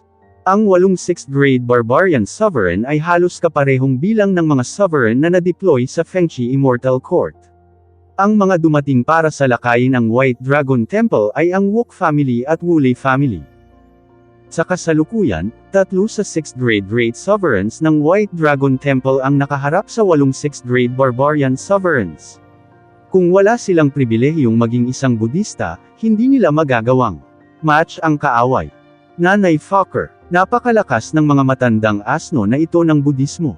Kahit 8 kami dito, hindi pa rin namin sila na-overcome. Nagpakita ng sama ng loob ang mga nakatataas sa pamilya Wook. Ang ilaw ng Buddha at ang Barbarian Shi ay umaalingaw-ngaw sa kalangitan sa itaas ng White Dragon Temple. Ang kulay ng langit at lupa ay ganap na napalitan. Ito ay tunay na isang sakuna na digmaan. May buhay o kamatayan sa halip na matalo o manalo. Huwag ka nang mag-aksaya ng oras. Puuin ang 8-sided Tisura Formation para maipit ang 3 asno na ito. Sigaw ng pinuno ng pamilya Wook. Ang 8 6th grade Barbarian Sovereigns ay agad na kumalat at tumayo ng hiwalay sa 8 magkakaibang lokasyon. Ang matandang ninuno at isa pang 2 Buddha ay kinubkob ng 6th grade Barbarian Sovereigns na ang mga hininga ay konektado. Abot, binuo nila ang 8-sided Tisura Formation para harapin tayo. Nasa likod kami ng 8 ball. Sabi ng isa sa mga Buddha. Amitabha, maging maawen. Ang buhay at kamatayan ay nasa isang kapritsyo. Ano ang pagkakaiba ng buhay at kamatayan? Kahit na mamatay tayo sa labanang ito, gagawa tayo ng kontribusyon para sa ating sarili sa sakuna. Ang ekspresyon ng mukha ng matandang ninuno ay mataimtim na walang bakas ng takot. Siya ang may pinakamataas na antas ng estado ng pag-iisip sa Budismo, na nakikita sa pamamagitan ng buhay at kamatayan. 8-sided Tisura Formation, ibaba mo sila. Sigaw ng pinuno ng pamilya Wok habang ipinapakita ang kanyang mabangis na sandata. Ang iba pang 7 barbarian sovereign ay nagbigay ng kanilang pinakamalakas na pag-atake. Sa ilalim ng 8-sided Tisura Formation, ang 8 6th grade barbarian sovereigns ay naipon at naging mas malakas kaysa dati. Buddha Dharmakaya, ang Old Ancestor Green Lotus at ang iba pang 2 Buddha ay nagcast ng Buddha Dharmakaya. Ang kanilang mga katawan ay naging napakalaking walang katulad na mga Buddha. Ang kanilang mga katawan ay natatakpan ng ginintuang kinang at ang kanilang mga ulo ay puno ng masalimuot na mga Sanskrit na pumuputok ng mga patong ng papuri para kay Buddha. Dagandong, nagkasagupaan ang pag-atake ng magkabilang panig. Ito ay isang kompetisyon sa pagitan ng kadiliman at liwanag, ang pinakamagkakaibang kulay sa pagitan ng langit at lupa. Wow! Sabay-sabay na bumulwak ng dugo ang 3 Buddha. Sa kabila ng kanilang katapangan, hindi nila nakayanan ang pag-atake ng 8-sided Tisura Formation ng 8 6th grade barbarian sovereigns. Kung ito ay 3 laban sa 3, ang mga barbarian sovereign ay mamamatay ng hindi may kakaila. Sa kasamaang palad, ang katotohanan ay palaging malupit. Haha, matatandang asno, hindi na makatiis, di ba? Tumawa ang nakatataas sa Woolley family. Namatay sa poster ng pag-upo. Napuno ng mapanglo ang mukha ni Old Ancestor Green Lotus. Ang ibabaw ng kanyang katawan ay nagsimulang mag-alab sa gintong apoy. Nang makita ito, ang iba pang 2 Buddha ay mukhang nalulumbay. Tapos, may apoy din na naglalagablab sa ibabaw ng katawan nila. Abad, maraming kilalang monghe ang nagsimulang nagdadalamati nang makita ang eksenang ito dahil alam nila na ang Old Ancestor Green Lotus at ang 2 Buddha ay sinusunog ang kanilang sariling buhay. Ito ay apoy ng buhay. Sila ay pumanaw sa ayos ng upo upang mamatay kasama ng kaaway. Dagandong, sa sandaling ito, may biglang pagsabog sa kawalan. Isang kahangahangang munting monghe ang biglang lumabas mula sa kawalan. Siya ay isang dakilang soberano sa ika-6 na baitang, ang pinakabatang Buddha na isinilang sa mundo. Gumagalaw ang kanyang noo, sumabog siya ng walang kapantay na lakas ng Buddhist. May hawak na malaking steel ang kamay niya. Pumunta ka, utos ng munting monghe sa isang matinong boses. Ang God-suppressing monument ay naging napakalaking laki, na durog patungo sa gitna ng 8-sided Tisura Formation. Hulong! Kasunod ng nanginginig sa langit at nakakabasag ng lupa na dagandong, ang 8-sided Tisura Formation ay direktang nabasag sa ilalim ng strike ng God-suppressing monument. Bagamat nagsanib kamay ang 8 6th grade barbarian sovereigns, hindi nila nakayanan ang pag-atake. Napailing silang lahat sa pag-atake at tumalsik ang kanilang bibig ng dugo. Ang 8 6th grade barbarian sovereigns ay natalo sa isang pag-atake at sila ay malubhang nasugatan ngayon. Ang ganitong kakilakilabot na kapangyarihan sa pag-atake ay talagang nakakagulat. Sige. Ang matandang Ancestor Green Lotus ay tumigil sa pagsunog ng kanyang apoy ng buhay, at ang kanyang mga mata ay nagliliyab. Alam niyang maliligtas ang White Dragon Temple sa pagdating ng munting monghe. Sino yan? Bakit may napakalakas na monghe sa White Dragon Temple? Nagulat at naasar ang pinuno ng pamilya Wok. Gayunpaman, ang monghe ay hindi nagpakita ng interes sa kanyang sinabi. Tiningnan niya ang steel at ginamit ito para durugan ang lahat. Sa isang kisap mata, ang steel ay dumating sa harap ng isang 6th grade barbarian sovereign at bumagsak sa kanyang katawan. Sa kanyang nakakadugo na sigaw, ang 6th grade barbarian sovereign ay nadurog at namatay sa trahedya. Akala seal. Inikot ng monghe ang kanyang katawan at inatake ang isa pang barbarian sovereign gamit ang makapangyarihang akala seal. Ang napakalaking selyo ay parang isang higanting bundok, na dumurog sa 6th grade barbarian sovereign, na naging sanhi ng pagkamatay niya sa lugar. Ang isang 6th grade sovereign monghe ay halos walang kalaban-laban noong nakikipaglaban sa barbarian sovereigns na may kaparehong cultivation tulad niya. Mula nang dumating si Tyrant, pinatay niya ang 2 dakilang soberano sa ika-6 na baitang at binawi ang sitwasyon ng labanan. 2 sa 8 6th grade barbarian sovereigns ang namatay. Ang natitirang 6 na barbarian sovereign ay nakatingin sa baliw na malupit na monghe na may mga mata na nagpapakita ng matinding takot. Dahil nasira ang 8-sided Tisura formation at 6 sa kanila ang malubhang na sugatan ng God-suppressing monument, nawala ang kanilang kahangahangang ugali ng kaharap ang agresibong monghe. Ikan-away ni Tyrant ang kanyang braso, pagkatapos ay lumipad sa langit ang higanteng God-suppressing monument. Ang banal na steel ay matatagpuan sa halos 3 metro ang taas mula sa lupa. Naglalabas ito ng walang hanggan na banal na liwanag na nabuo sa isang kumikinang na malaking lambat upang aisil ang bawat espasyo sa White Dragon Temple. Sa ilalim ng selyo ng God-suppressing monument, ang mga barbaro ay hindi nakatakas ng ganoon kadali. Walang sinuman sa kanila ang maaaring tumakas ngayon. Ang espasyo ay selyado na. Hindi tayo makakatakas. Magkaisa tayong kumilos para patayin ang munting monghe na iyon, kung hindi, mamamatay tayo dito ngayon.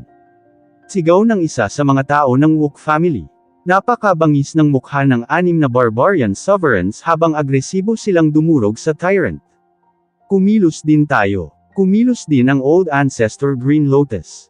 Hawak ang Buddhism Law Seal, binasag niya ito sa isa sa mga kaaway. Ang 2 pang Buddha ay sabay na sumugod sa kanilang mga kalaban. Bagamat ang 3 matandang lalaki na ito ay maaaring hindi kasing lakas ng Tyrant, hindi nila magagawang wala at panuurin ang Tyrant na lumalaban sa barbarian sovereigns ng mag-isa. Dahil gagawin nilang tagumpay ang pagkatalo, gusto nilang ilabas ang lahat ng kanilang hinanakit sa mga kalaban. Katawan ng Daolite Buddha. Sigaw ni Tyrant. Ang kanyang katawan pagkatapos ay nagbago sa isang malaking Buddha tulad ng isang higanteng bundok, at pinindot ang isa sa mga barbarian sovereigns. Paano makakayanan ng barbarian sovereign ang pressure ng Daolite Buddha body? Siyempre, nabasag siya ng abo on the spot. Sa kasalukuyang lakas ni Tyrant, kahit na makatagpo siya ng 7th grade barbarian sovereign, madali pa rin niyang mapapatay ang kalaban ng walang anumang pagdududa. Sa kasalukuyan, ang kanyang kalaban ay isa lamang 6th grade barbarian sovereign, ang parehong cultivation realm gaya niya. Bukod dito, ang paglilinang ng Budismo ay may ganap na pagpigil na epekto sa lahing barbarian, kaya ang pag-aalis ng 6th grade barbarian sovereign ay talagang isang madaling trabaho. Patuloy na lumalabas ang mga hiyawan ng paghihirap. Ang 6th grade barbarian sovereigns ay namatay lahat sa labanan sa loob ng ilang minuto. Ang banal na kapangyarihan ng Tyrant ay ganap na ipinahayag at pinatay ang lahat sa lahat ng direksyon. Ang tanging natitirang barbaro ay ang mga taunang sundalo na hindi maaaring magdulot ng anumang banta sa White Dragon Temple. Ang Tyrant ay lumitaw sa tabi ng Old Ancestor Green Lotus at pinagdikit ang kanyang mga palad, Panginoong ninuno. Panipi. Malaki. Mukhang nakakuha ka ng hindi maisip na pagkakataon mula sa Suppressing God Monument. Ang kasalukuyang sakuna ay eksaktong sandali para magkaroon ka ng magandang palabas. Tumango ang matandang ninuno at sinabi. Nang makita niya ang alagad niyang ito, nasiyahan siya mula sa kaibuturan ng kanyang puso, at wala siyang dapat ipagtaka. Sa partikular na sandaling ito, biglang nakaramdam si Tyrant ng pagtawag, na napangiti siya. Master Ancestor, tinatawag ako ni Little Chen. Kailangan ko nang umalis ngayon. Sabi ni Tyrant. Ang tawag na naramdaman niya ay nagmula kay Jiang Chen. Sa kasalukuyang lakas ni Jiang Chen, madali para sa kanya na tawagan ang kanyang mga kapatid. Sige, kailangan mong pumunta ngayon. Lahat sa White Dragon Temple ay naayos na. Maaari kang pumunta at pagtagumpayan ang sakuna. Ikaw at si Jiang Chen ang magiging mahalagang tao sa pagkakataong ito, sabi ni Old Ancestor Green Lotus. Pagkatapos ay inikat ni Tyrant ang kanyang katawan, at nawala sa White Dragon Temple. Kasabay nito, sina Hanyan at Dragon Shisan ay nakatanggap din ng tawag ni Jiang Chen, at nagkataong natapos na nila ang kanilang laban. Kaya, agad silang lumipad patungo sa lokasyon kung saan tinawag ni Jiang Chen.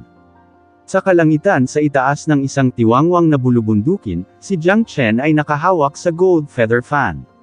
Walang sinuman mula sa lahing barbarian sa loob ng 10,000 milya dahil lahat ng mga barbaro ay naging mga bangkay. Sa ilalim ng bulubundukin, makikita na kung saan-saan ang mga sirang bangkay ng mga barbaro. Namatay silang lahat sa pag-atake ng Gold Feather Fan. Ang pagpigil ng Gold Feather Fan ay talagang malakas patungo sa barbarian race. Ang mga barbaro ay lubhang mahina at natangay ng pamaypay ng Gold Feather, tulad ng isang malakas na hangin na tinatangay ang mga nahulog na dahon. Tatlong silhouette ang lumitaw mula sa tatlong magkakaibang direksyon ng biglaan. Ang isa sa kanila ay nakasuot ng dilaw na robe na may kulot na itim at puting buhok. Ang pangalawa ay isang binata na nakasuot ng itim at puting buhok na may hawak na tungkod. Ang huli ay may hawak na steel at nakasuot ng set ng gintong sutana. Sila ay sina Dragon Shisan, Hanyan at Tyrant na tumanggap ng tawag ni Jiang Chen. Munting Chen. Ang kanilang mga mukha ay puno ng kagalakan nang makita nila si Jiang Chen. Hindi naging madali para sa kanila na magtipon sa kritikal na sandaling ito. Nagkatinginan silang apat. Una nilang naramdaman ang pagkagulat matapos mapagtanto ang cultivation realm ng isa't isa, pagkatapos ay humagalpak sa tawa. Nakakamangha. Parang lahat kayo ay nakaranas ng pambihirang pakikipagsapalaran. Ang kasalukuyang sakuna ay kritikal din para sa ating paglago. Nasa ating mga kamay ang tadhana ng Immortal World. Hindi namin sinayang ang aming oras sa pagdaan ng napakaraming hamon nitong mga nakaraang taon. Iyon ay kung paano namin nakuha ang aming mahusay na tagumpay ngayon, sabi ni Jiang Chen na madamdamin. Nasaan si Big Yellow? Bakit hindi ko siya nakikita dito? Tanong ni Hanyan dahil sa curiosity. Napatawag ko na si Big Yellow. Dahil hindi pa siya nagpapakita, ibig sabihin naglilinang pa rin siya. Hayaan mo na siya. Naniniwala ako na kayo ay dumaan sa malaking digmaan at nasaksihan ang lakas ng lahing barbarian, sagot ni Jiang Chen. Tama ka. Masyadong makapangyarihan ang lahing barbarian. Ang kanilang mga nangungunang pamilya ay hindi maihahambing na kakilakilabot at mas malakas kaysa sa mga nangungunang eksperto ng Immortal World.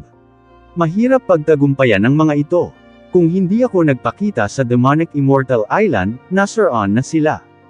Sabi ni Dragon Shisan. Sa kabila ng kanyang ego, kailangan pa rin niyang aminin ang dakilang lakas ng lahing barbarian. Ganun din sa side ko. Ang White Dragon Temple ay dumaan lang sa isang malaking sakuna, dagdag ni Tyrant.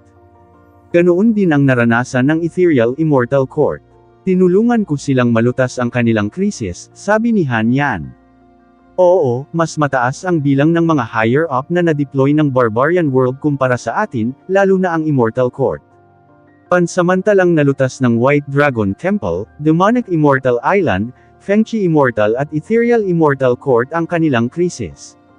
Hindi natin alam kung kailan darating ang ikalawang pag-atake ng Barbarian Race. Gayunpaman, tiyak na babaguhin nila ang kanilang deployment dahil ang kanilang nakaraang diskarte sa militar ay isang pagkakamali. Ang kailangan nating gawin ngayon ay tulungan ang Immortal Court na mapagtagumpayan ang unang welga ng militar ng Barbarian World, sabi ni Jiang Chen. Little Chen, ano ang dapat nating gawin? Makikinig kami sa iyo, sabi ni Tyrant. Huwag na nating pag-usapan ang White Dragon Temple, Demonic Immortal Island, Ethereal Immortal Court at Fengchi Immortal dahil ang iba pang 7 pangunahing Immortal Court ay maaaring nahaharap pa rin sa isang krisis ngayon. Unggoy, magmadali sa Linglong Immortal Court at Yellow Spring Immortal Court. Monk, pumunta ka sa Everlasting Immortal Court at Fulfillment Immortal Court. Ayan, pumunta ka sa Measureless Immortal. Dahil mas malayo ang lugar na ito, kailangan mo lang pumunta sa isang lugar. Hahawakan ko ang Miluo Immortal Court at Radiance Immortal Court, sabi ni Jiang Chen. Pupunta siya sa Miluo Immortal Court at Radiance Immortal Court sa kabila ng mga nakaraang sama ng loob. Isa rin itong paraan para maitali niya ang mga maluwag na dulo sa kanila. Sige, tara na. Tumanggo naman silang tatlo. Dahil ang Immortal World ay nasa isang krisis ngayon, hindi pa oras para sa kanila na mag-shoot ng simoy. Ang bawat isa sa mga Immortal Court na iyon ay isang mahusay na mapagkukunan upang harapin ang Barbarian Race. Ang pagkawala ng sinuman sa kanila ay isang malaking kawalan, at iyon ay talagang isang krisis para sa Immortal World. Ang kailangan nilang gawin ngayon ay lutisin ang krisis na kinakaharap ng bawat pangunahing Immortal Courts ngayon. Para naman sa Golden Clan, hindi na bahala si Jiang Chen dahil ang Golden Clan ang naging pinakamalaking karibal ng barbarian race. Ang Miluo Immortal Court ay nasa parehong suliranin gaya ng Ethereal Immortal Court, na nahaharap sa pagsalakay ng barbarian race. Ang mga umaatake sa Miluo Immortal Court ay mga eksperto mula sa Wulan at Wolf family. Ang laki ng pag-atake ay kapareho ng sa Ethereal Immortal Court, kung saan nagpadala ang mga barbaro ng 5 6th grade barbarian sovereign na may kasamang grupo ng mga eksperto sa likod nila.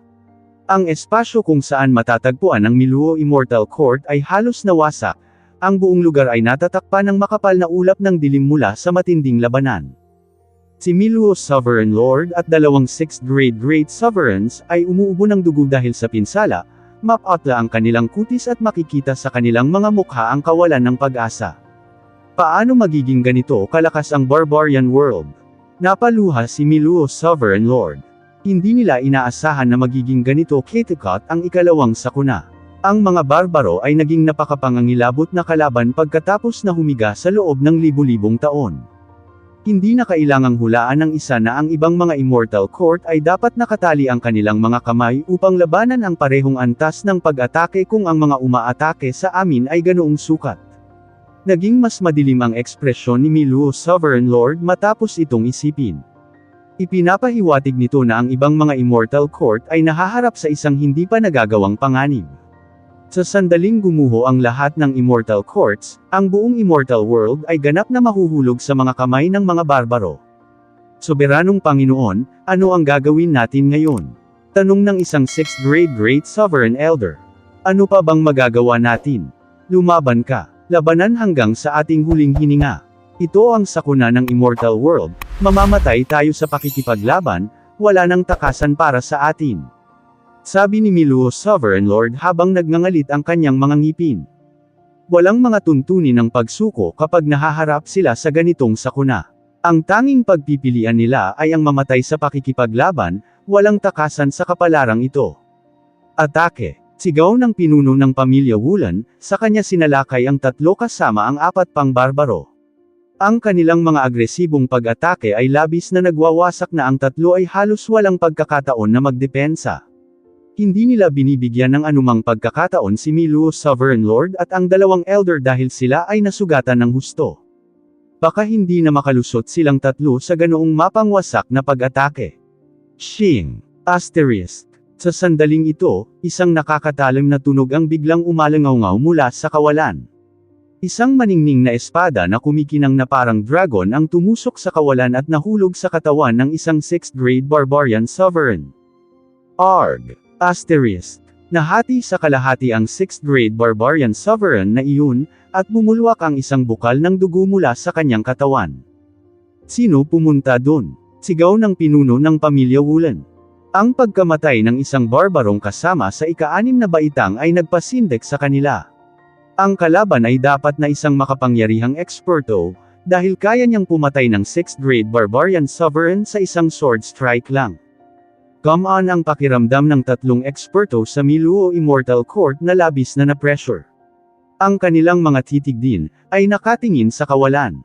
Nakita nila ang kalahating dragon na kalahating tao na kabataan ay lumitaw sa kawalan na parang isang espiritu. Siya ay may isang magiting na figure, isang labanang espada na hawak sa isang kamay, tulad ng isang walang kapantay na war god na bumababa sa larangan ng digmaan.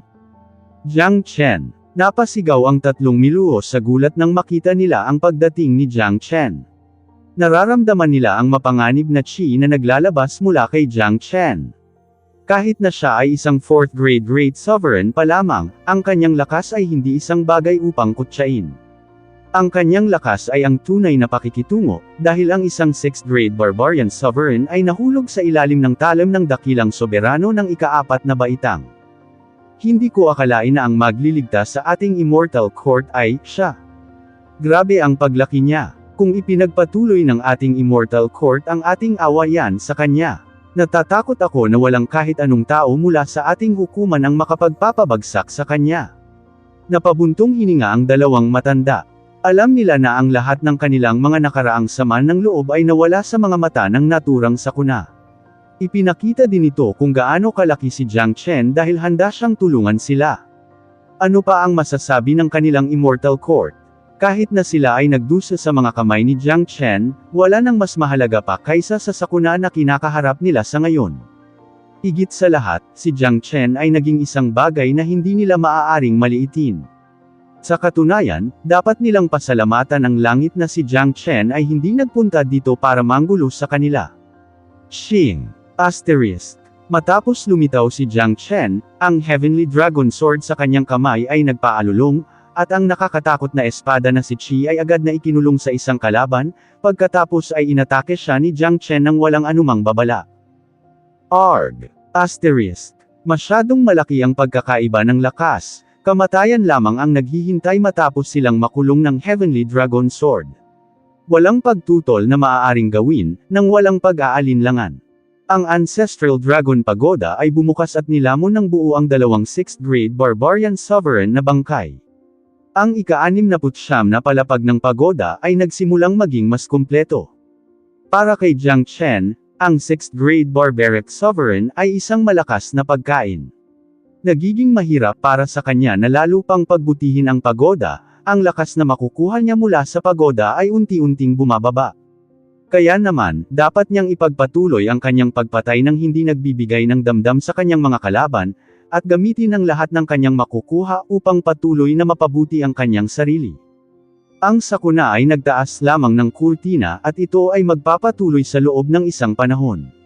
Dapat gamitin ni Jiang Chen ang pagkakataong ito para mabilis na pagbutihin ang kanyang lakas, saka lang siya makakasali sa huling larangan ng digmaan sa Sovereign Domain. Ang natitirang tatlong barbaro ay walang takot. Hindi sila nakasagot dahil sa gulat na natanggap nila. Saan nanggaling ang psycho na ito? Upang agad na patayin ang dalawang eksperto mula sa kanilang panig. Arg. Asterisk. Hindi sila binigyan ni Jiang Chen ng anumang pagkakataon. Ang Heavenly Dragon Sword ay lumangoy sa larangan ng digmaan tulad ng isang tunay na dragon, na tumagos sa bungo ng isa pang barbarong eksperto. Ang barbarian din na iyon, ay nagpakawala ng isang nakakadugo na hiyaw at kalunos-lunos na namatay sa lugar. Arg. Arg. Asterisk. Ang natitirang dalawa ay namatay din sa parehong paraan. Matapos malutas ang krisis dito, kailangan ni Jiang Chen na tumuloy sa Radiance Immortal Court. Sa makatuwid, dapat niyang tapusin ang kanyang labanan ng mabilis. Napakadali para sa kanya na puksain ang isang 6th grade Barbarian Sovereign, walang anumang hamon para sa kanya. Ang agwat ng lakas sa pagitan nila ay nahiwalay. Ang mga barbarian expert na iyon ay makakapaglabas lamang ng kalahati ng kanilang orihinal na lakas kapag si Jiang Chen ay lumabas ng todo. Nakatayo roon ang tatlo mula sa Miluo Immortal Court na mukhang tulala. Ang mga nangyari sa harap nila ay parang panaginip, ang mga nagbabanta sa 5 6th grade Barbarian Sovereigns ay pinutol ni Jiang Chen na parang mga gulay sa chopping board. Hindi sila maniniwala kung hindi nila ito mismo nasaksihan. Natuyo ang bibig ni Miluo Sovereign Lord, hindi siya makapagsalita kay Jiang Chen. Naniniwala siya na kayang ibagsak ni Jiang Chen ang buong Immortal Court mag-isa kung gugustuhin niya talaga. Maraming salamat, Jiang Chen.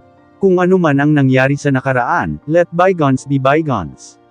Si Miluo Sovereign Lord ay ikinulong ang kanyang kamao kay Jiang Chen. Miluo Sovereign Lord, sa harap ng kaaway, dapat tayong magtulungan upang labanan ang Barbarian World. Ang iyong Immortal Court ay dapat muling ayusin sa lalong madaling panahon. Ito ang unang alon ng pag-atake, ang Barbarian World ay naging mas malakas kaysa dati. Pupunta ako ngayon sa Radiance Immortal Court, ipapaubaya ko sa inyo ang mga natitirang barbaro. Si Jiang Chen pagkatapos ay nawala ng walang bakas pagkatapos.